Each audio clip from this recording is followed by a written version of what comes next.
Good morning. Welcome to the Clear Passage Prayer Line. Today is May 7th, 2020.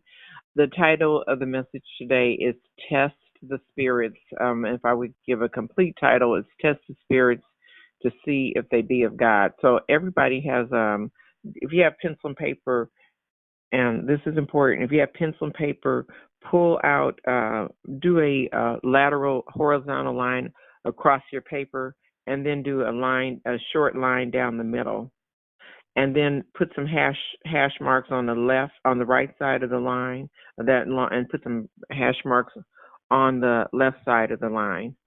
On the left half is spiritual origin. On the left half, put spiritual origin, and on the right half, put manifestation. Spiritual origin and manifestation. Okay, so now you see test the spirits to see if they be of God. I'll give you some examples. When there was a lady, and I cannot think of her name. She created a program, and it's called Planned Parenthood. And when she created the program, she had she put very good words around it. Very persuasive words. I don't want to use good words. She used persuasive words to. Let me back up before I do that, and I'll come back to the Planned Parenthood. Let me finish it real quick. She used persuasive words to talk about how people, poor people, specifically women of color, but for women, needed to they needed to have control of their bodies, which obviously that's not that. If the Bible the Bible speaks honorably of men and women coming together, so that's not even an issue. But there was she would sell the program to women of color, and it was for abortion. And she would call it because if you did this, you wouldn't have so many children, and you could get a job, and you can do this, and you could climb out of poverty, and a bunch of other things. So this one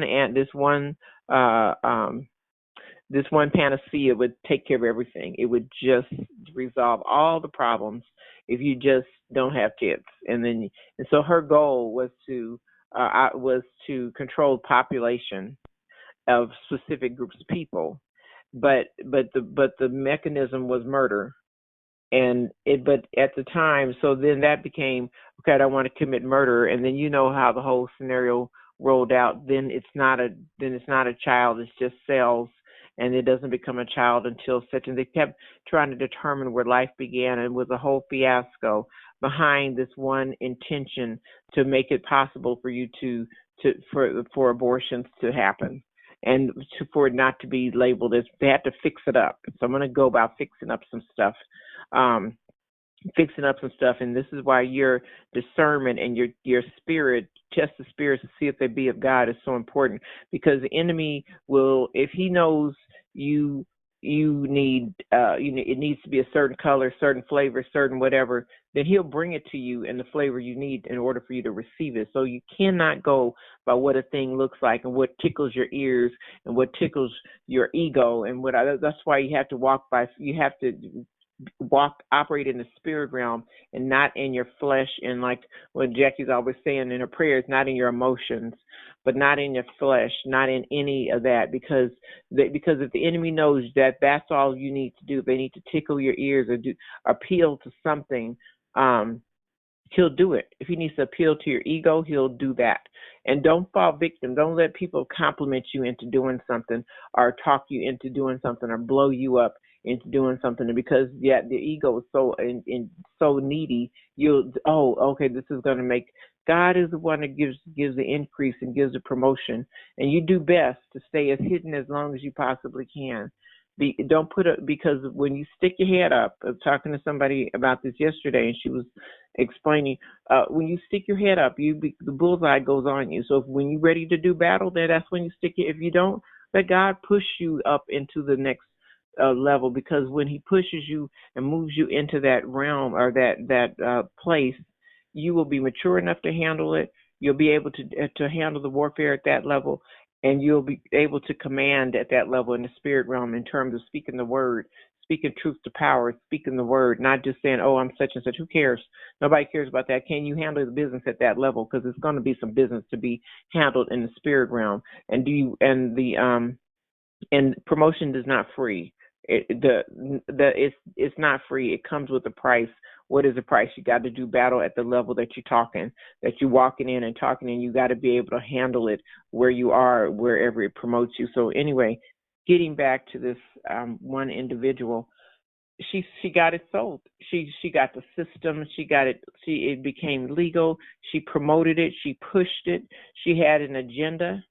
And smart people are come in all shapes and sizes, and spirit, it has nothing, the smartness and all of that, the physical attributes of an individual human go on the side of manifestation. It goes right on the right hand side.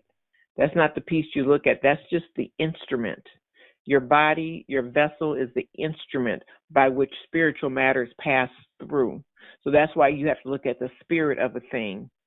Now, put a pin in that conversation. Let's go back to talking about the napkins. I always talk about the napkins. Now, you have a folded, neat, ironed, bleached, beautiful folded napkin on one side, and then you have a crumbled up napkin on the right side. They can both be what's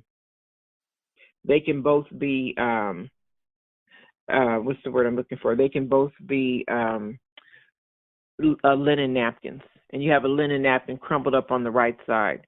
So now if you look at that, and these napkins were your friends, which one would you want to take to an event or party, etc.? You would want to take the neat, folded, crispy, ironed, starched napkin, because that crumbled one.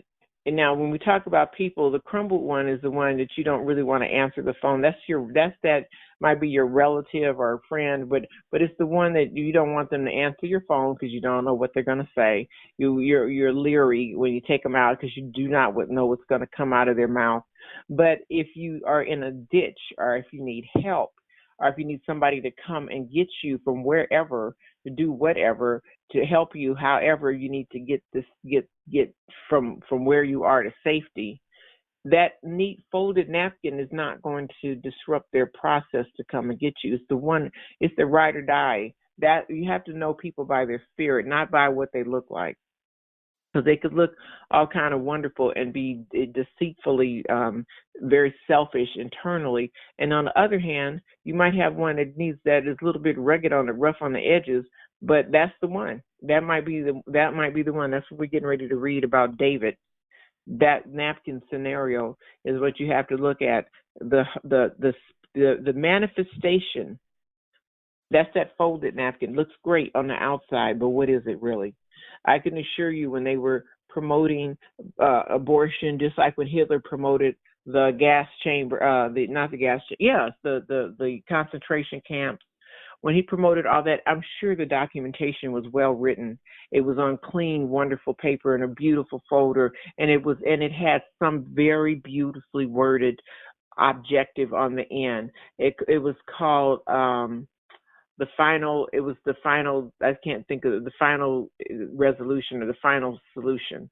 And it sounded wonderful because it had all the attributes of optimism. It talked about it created this utopia culture and society. What it didn't tell you is what it would require, and the dirty work on how the sausage is made, how we get to that point, the spirit of the thing. So you have to, this is why it's important. We get caught up in titles. We get caught up in what it looks like. We get caught up in where everybody's attention is going. And being a people pleaser will get you caught up in the wrong situation, because you're looking at how many people are following, how many people doing this, who cares?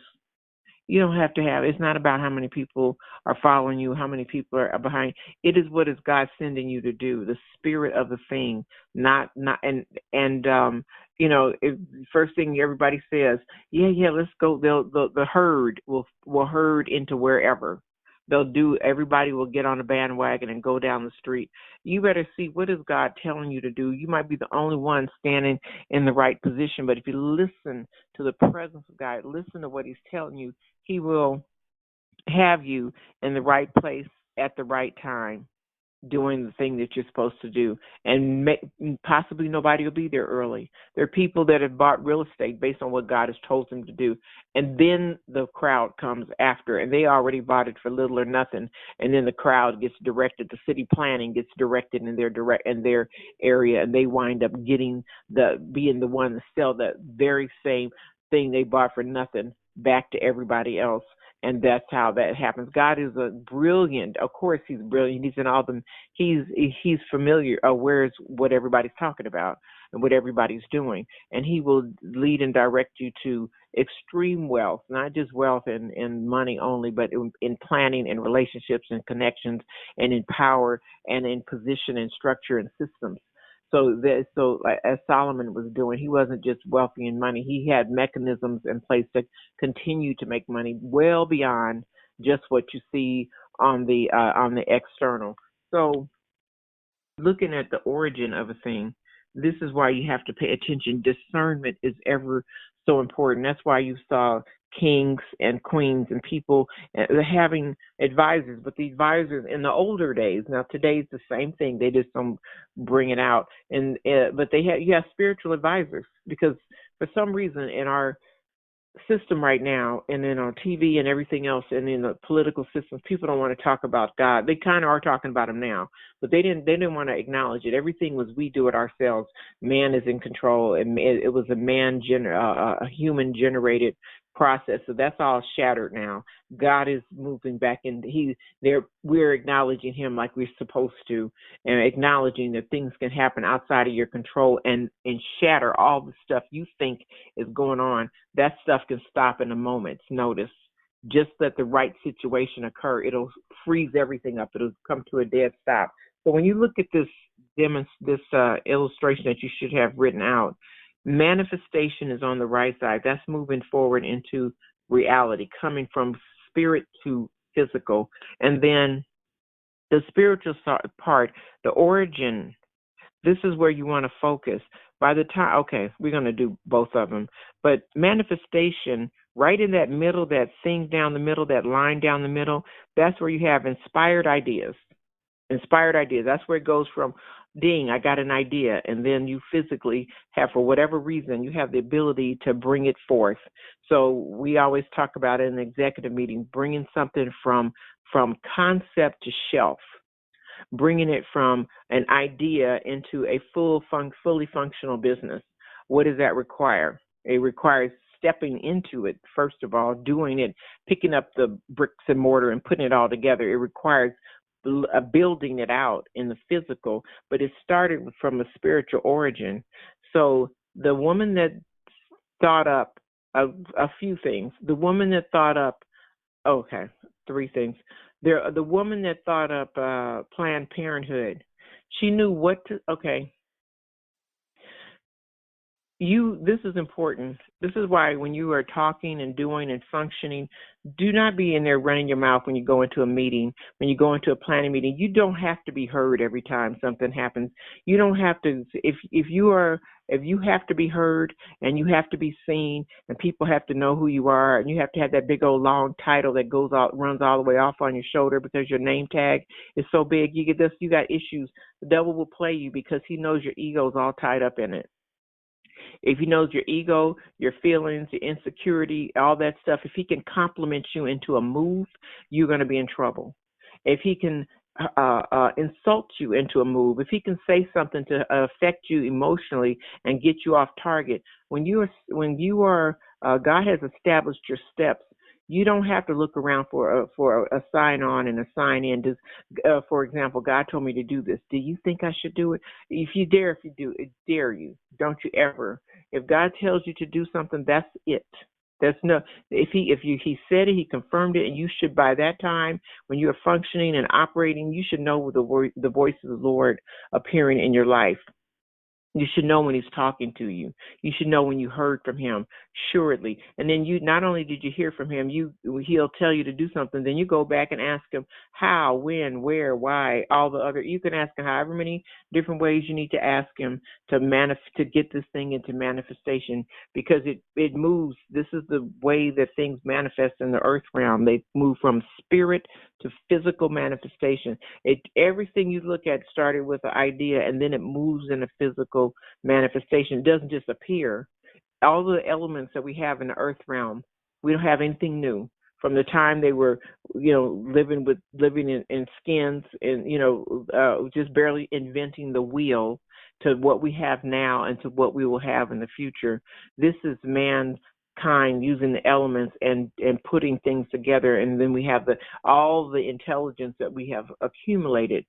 We started with nothing, just the basic function, just very basic earth processes, and then through inspiration and divine inspiration, we have come up with all that's happened. God has inspired so much of what we've done, but the enemy will also take a good thing and use it for ill intention. So that's why you have to be paying attention, not just to you don't look at the fancy words, don't look at the paper. When you are looking at things and valuing, and you're in leadership, don't look at the outside. Look at the spirit of the thing, the origin of the thing. Where is it coming from? Always ask that question. Even when you talk to people, what are they speaking from? What spirit are they speaking through? What's coming through? What am I talking to? Not because you're not talking to people, you're talking to the spirit influencing the person. Sometimes people will not even know that they're being used. So you have to listen to try the spirit to see if they be of God. Your spiritual ear should be as or more open than your physical ear. And when I say your spiritual ear, that ear will hear before anything is ever said. That ear will hear days before something manifests in the physical. That ear will hear where God will get you and start having you pray for something, and you don't see it for 2 or 3 days later, but you already covered it in prayer, because your spiritual, that's where everything happens there. And then, you start praying in the spirit realm way before less will manifest coming against you in the physical, because you prayed in the spirit realm before it even happened. You were on when he told you to wake up and pray, that's what you were doing. There is a absolute fully functional spirit realm that functions right along before it manifests on earth. Nothing comes here before it's not operational in the spirit realm. Then you see it here. If somebody is talking up a disease in their own body, it happens in the spirit realm with their words first, and then the instruction reaches manifestation in the physical. Somebody speaking life, health, wonder. The fruit of the spirit is in the spirit. See, there it is, the fruit of the spirit, and then it manifests. That's what we're always operating in. It always comes in the spirit realm, and when you are needy, and that is it's a common trick. It happens all the time. The enemy uses some of us. He don't even have to use the same. I'm gonna say some people. He doesn't even have to use new material, because he just knows. I'll get him with this. That's why the neediness is so important, that you not be don't be in a situation where you become vulnerable, because you have to, I have to, if I don't get the position, if I don't get the pay, if I don't get to this, you have to be where God might send you to work somewhere for $1. And he might tell you to turn down a job that's paying very well, because he's got direction. He is your source. You happen to be on a job. You happen to be working in this situation. You happen to be home. You happen to be wherever you are. That place that you are is not the source. God is still your source. He's just using that instrument to get the thing to you. But it all is still coming from him. All of it is still coming. Okay, so let's go back to the origin. The reason this is so important is that the point of this is that to stop and look at the origin, seek God on everything. You can't know, or you won't know how that's why he'll tell you go here or go there, do this or do that. You won't know why. You don't look with your eyes and go, Lord, that doesn't seem right to me.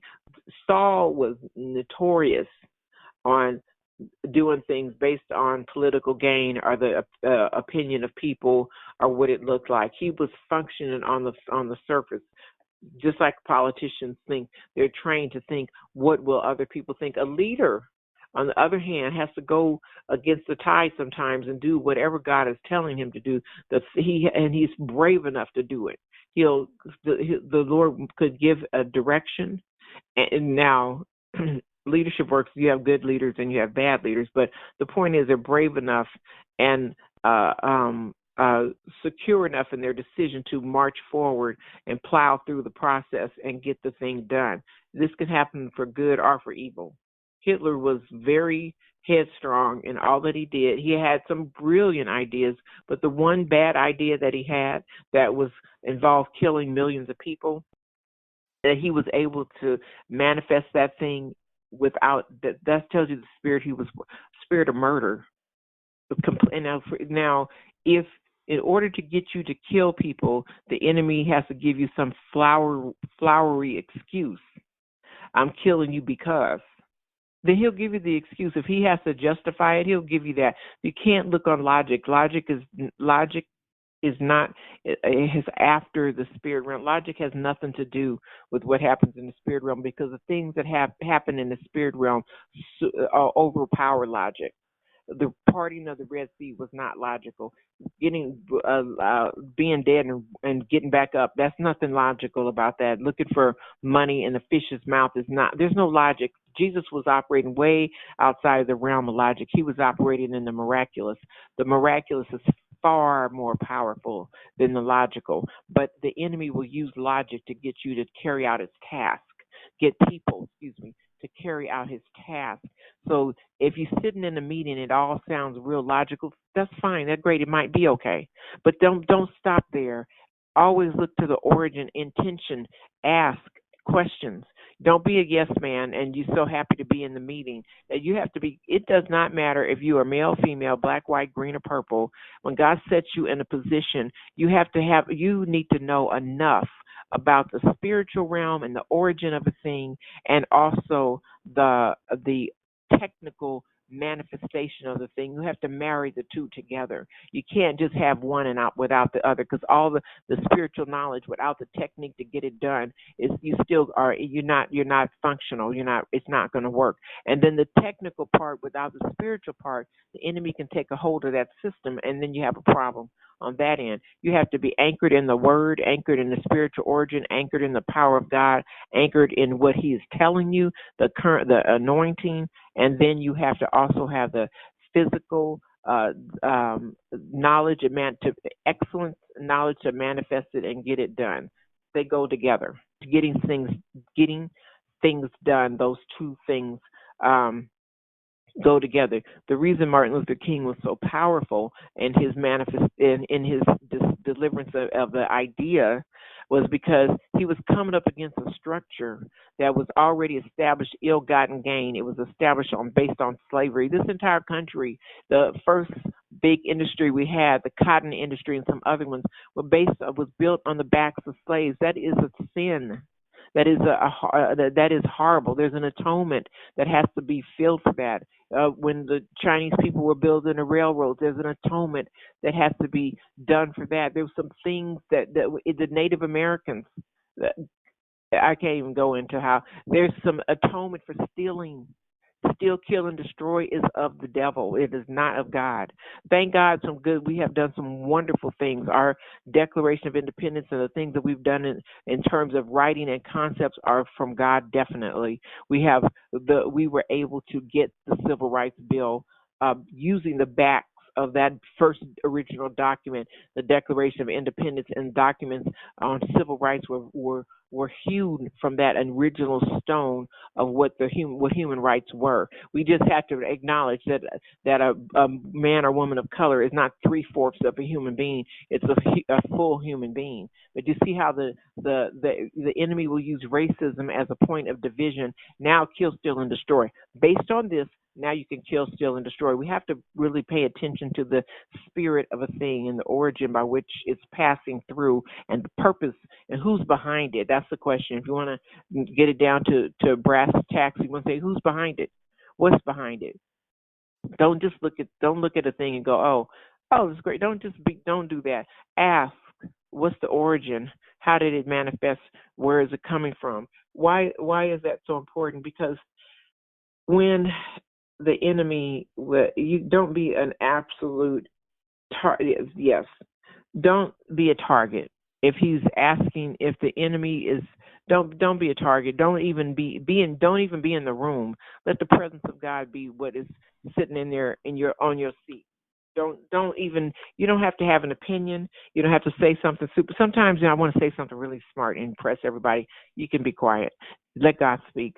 Listen, because truly when he puts you in a position of control, position of power, your job is to make sure that this whole train, this whole truck, whatever it is, this whole machine, mechanism, thing moves according to what he would have it to do. Your thing that he's putting, some of you will be in situations and you'll be listening. You'll be in situations where you'll be with groups of people and you're listening to people talk. Start making it a point to listen.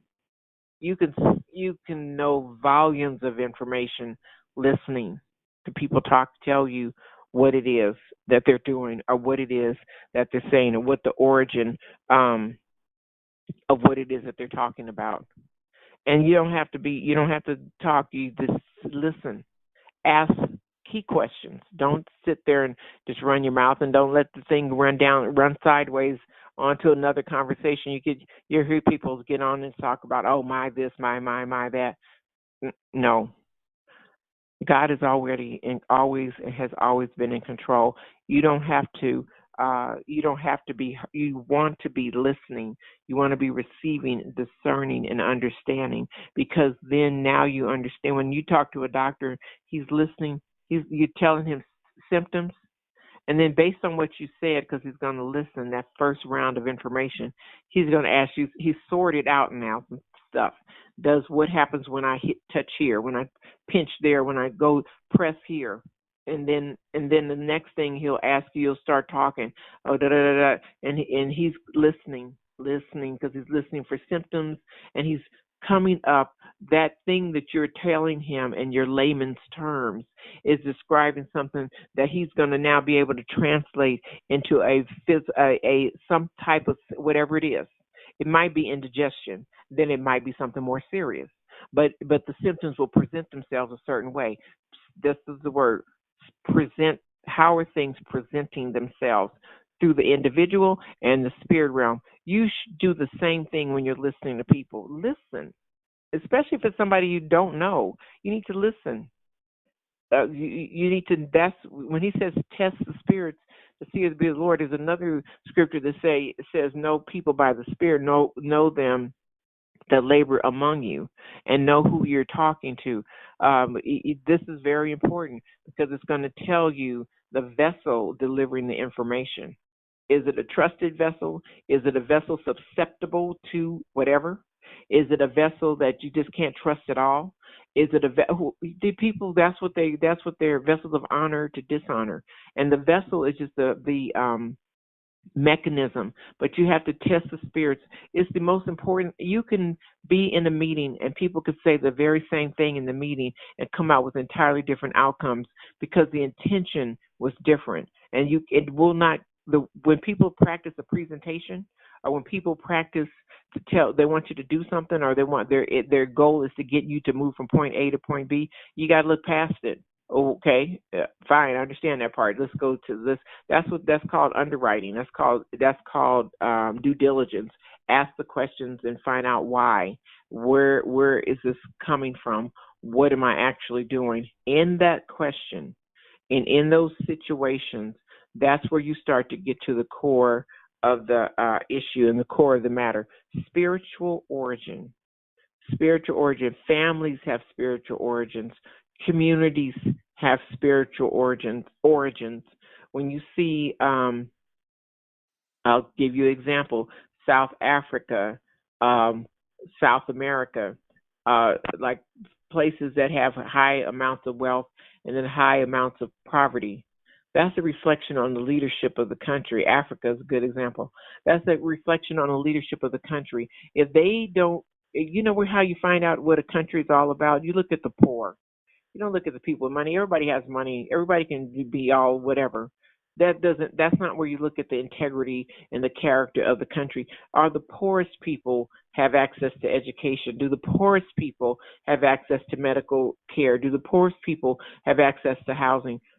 If they do not, if they do not, that's a reflection on what the leadership is all about.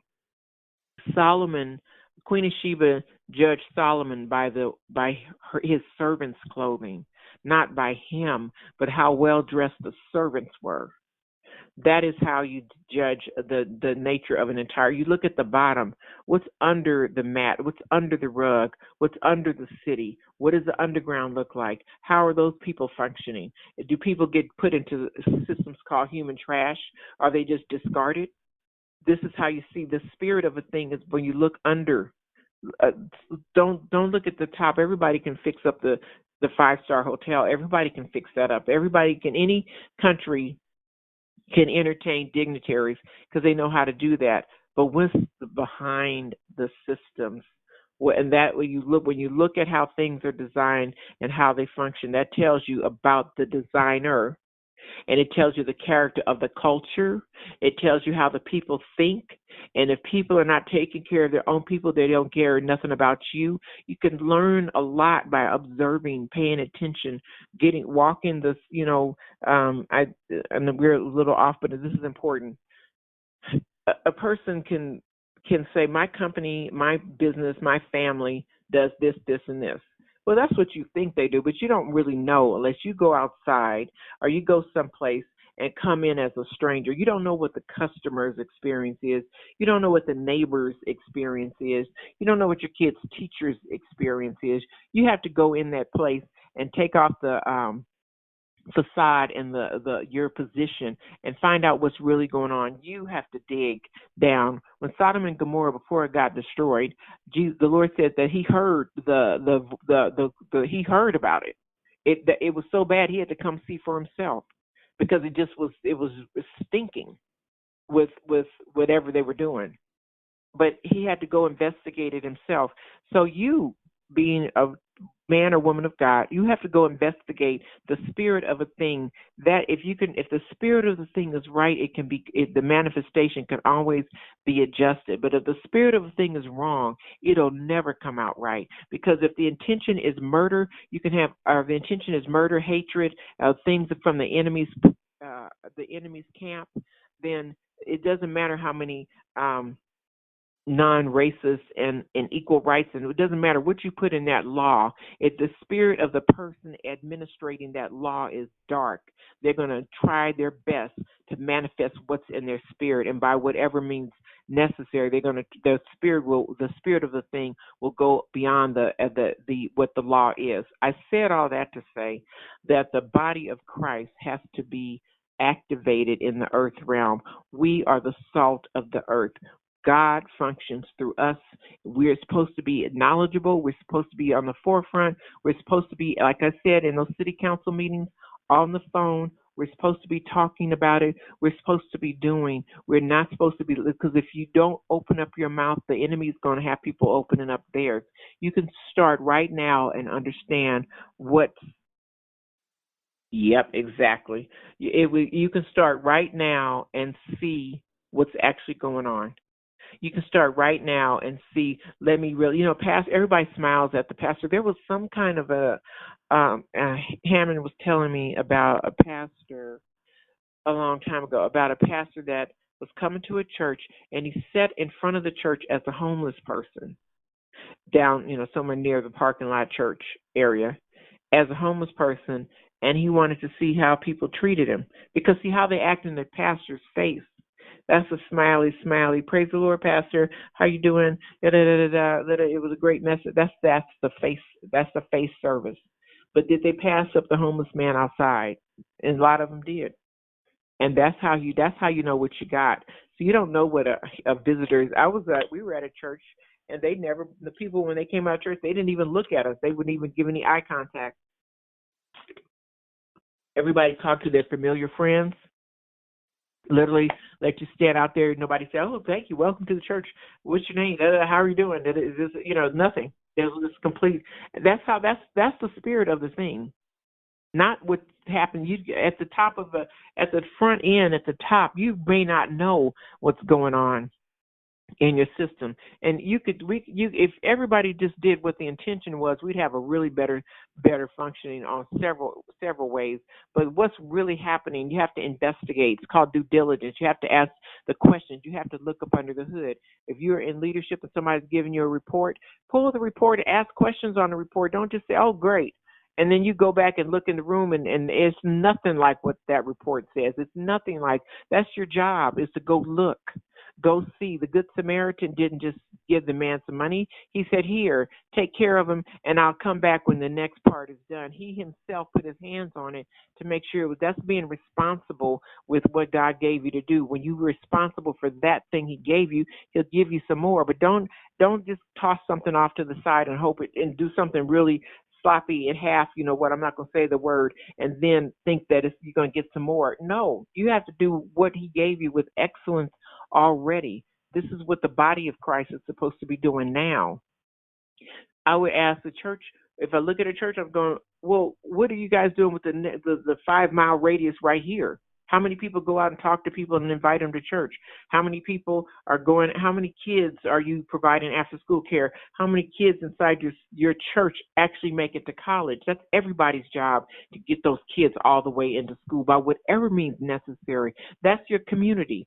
What are you doing already before you start going all off to Africa and Australia and all Zimbabwe? What you doing that's your missionary right there. What are you doing at home? What are you covering at home? Do you have, or how do destitute people get assistance? Do you know how to function? Their area of need is food and shelter, or rehab, or whatever it is. After school education, whatever. That's their need. What are you doing? So stop talking about the big picture till you deal with this little stuff right here. How are the people inside the sanctuary that are already, how are they functioning? Do they have resources? Do they know how to get from step 1 to step 2? Start right there. That's your missionary field. Go out your door and walk 10 feet next door. That's your missionary field. You ain't got to go fancy. Go help the neighbor take the trash out. Let's just start with the basics. And that's it. Before we start going into the details, the spirit of a thing, what is your intention? Because if you got the fruit of the spirit, that's your intention, you're going to do that all day, no matter what. You're going to be on the presence of God no matter what. If you got it going in there, you're going to be doing the fruit of the spirit 24/7. They can't stop you, because it's in your spirit, and that's what's going to come out.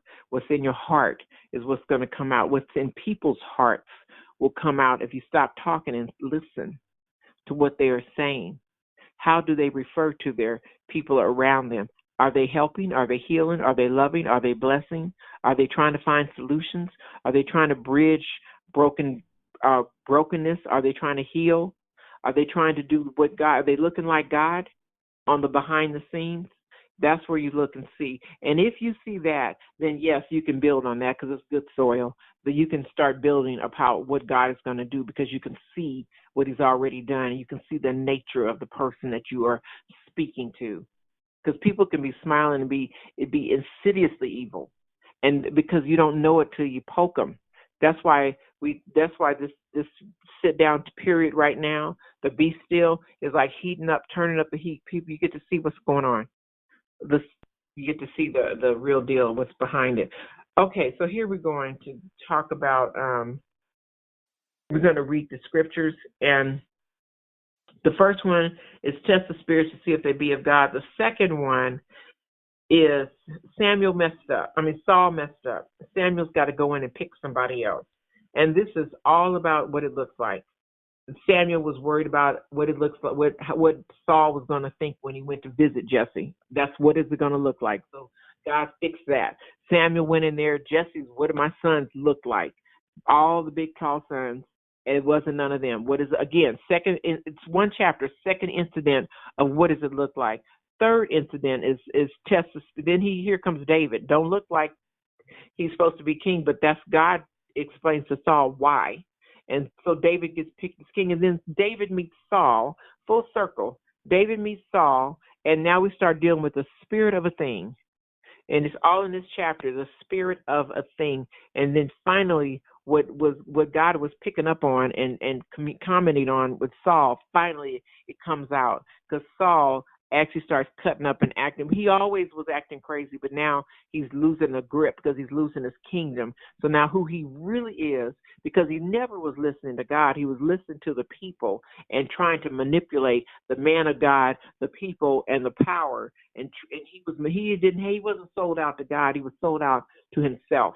And if God happened to run along and push his agenda, then he was with it. If it was not, he would manipulate the facts, lie to the man of God, lie to whomever, and get the job done. Saul wasn't right all along, but he was an opportunist. And being an opportunist, pay attention to that too, because being an opportunist, that's that neatly folded napkin and the crumbled up napkin. See, the crumbled up napkin ain't fitting in anyway, so they don't care what your friends think. They're going to just tell the truth.